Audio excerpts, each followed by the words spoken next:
So the next question, how do you think this past year will impact the way the Democratic Party uses race politically in the years to come?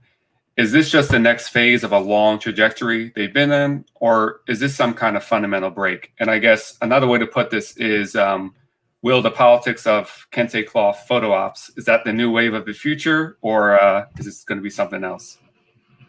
I do think that's their preferred route, Paul, and I think the reason for that, it's much more possible today for what's happened in 2020 to be a script for the future than it was in 1990 or so.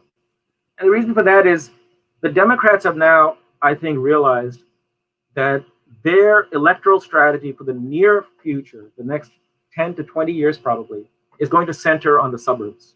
And the suburbs are no longer an all-white phenomenon. They are very diverse. And there is a substantial Black and Latino middle class. For that class of people, the interpretation of political programs around a kind of multicultural neoliberalism is very appealing. And the multicultural neoliberalism, in the sharper expressions of it, is what we might call a woke neoliberalism. That's going to work. It's going to work because, A, the multicultural suburbanites, remember that the bottom 40% of this country doesn't really vote. So working class Blacks and working class whites are out of the political equation. This is at a very high level of abstraction. Okay? Of course, they vote, but disproportionately, it's the wealthier people who vote. Among that top 55% that votes, there is now a substantial non-white middle class. For the Democratic Party, their strategy for 25 years has been to switch to the suburbs as fast and as hard as they can. The problem has been that there's also this culture war that they have to be embroiled in. Now, that culture war can be used not just against the Republican Party, but also against the incipient left within the Democratic Party. Because every time a Bernie Sanders or somebody else, maybe an AOC, says we need to have redistribution, you can say this is some race-blind horseshit, and it's just the view of white supremacists who want to deny the reality of race. So this is really going to work for the Democratic Party. And we're in a fluid moment. I'm not sure that we can make predictions beyond the middle run. But for the next couple of election cycles, I think you're going to see a lot more of this. And, you know, the media is going to love it. Academics are going to love it. They're going to pile on. And the left, if it doesn't have the strength of its resolve, and if it doesn't break out of the middle-class milieu that it's in, is going to have a very hard time. Want to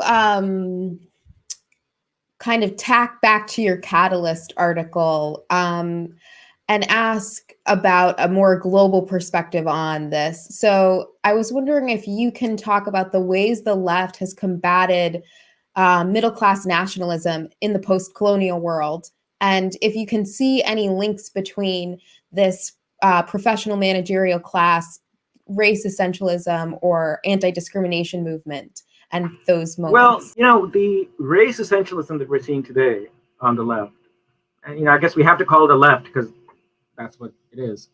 It's very familiar to anybody who knows the history of the colonial world. This race essentialism, that is the idea that Black people or brown people have an autonomous culture of their own, that their experience as a group has a deep commonality to it, that they fundamentally have the same interests that emanate from their racial commonality and their racial essence. This view is a very old one. The only thing is, until America gifted the world this this view from the 1980s, it was always the view espoused by the right wing of the so-called the independence movements in the world. It was always the cultural conservatives who argued this, and the radicals expressed and espoused a universalistic and egalitarian ethos in which it was acknowledged that these so-called racial communities are deeply differentiated, that they have different interests within them, and the interests of the poor within them are not the same as the interests of the rich. And that was borne out by the entire history of the anti-colonial mobilization. And the dispensations that took the place of the colonizers when you got independence. In the mobilizations, everywhere and always, the middle classes on up were very hostile to egalitarian demands and demands for land reform and workers' rights when the left raised them. And in fact, in a country like India, landlords never came over to the independence movement. They were on the side of the colonizers throughout, and the Indian bourgeoisie, the capitalist class, at best had an ambiguous, an ambivalent relationship towards the independence movement because the independence movement was taking up real demands of redistribution. And the discourse that they used when they went up against these demands was the discourse that the so-called anti-racist left today uses, the race essentialists use. Now, for the left, throughout the 20th century, you had an ideological battle against the colonial masters and also against these race essentialists, because these race essentialists were denying the actual divergence of interest between brown and black elites and the working classes and peasants of those countries. So when today the Democratic Party, their academic, the intellectuals around them, the nonprofits and all these people come around and say, demands for redistribution, demands for class interest, ignore race. I've heard this 1,000 times. My grandfather could have told you what to make of this stuff because he was in the independence movement. He heard it 1,000 times. So the fact that it's brought about again today would not have been possible had the left coming out of the 50s and 60s in the US not been destroyed, had it not retreated into the academy and morphed into something else. What younger people today, your generation, is having to do is essentially relearn what was common knowledge through very deep and abiding experience for the left in the 1940s and 50s. We've gone back about 100 years ideologically in where the left is today. All right, we got one more question for you. So early in the show, I talked about how Twitter founder Jack Dorsey donated $10 million to Ibram Kendi X's BU Center for Anti-Racist Research. But this is happening everywhere. I think something like over $2 billion in total has been given to quote unquote social justice organizations, Jeff Bezos, Elon Musk, Walmart, etc. So, I mean, my question, what's going on here? What is the class logic of them giving that kind of money to these organizations? What's the logic of this? Well, I think that it came for the American capitalist class and this kind of nonprofits left and grifters like Kendi, the George Floyd protest came at a very good time. For the capitalists, for the corporate community, I don't think the enthusiasm with which they jumped onto the anti-racist agenda would have been possible had the Bernie Sanders phenomenon not been so powerful and so effective for 5 years before it.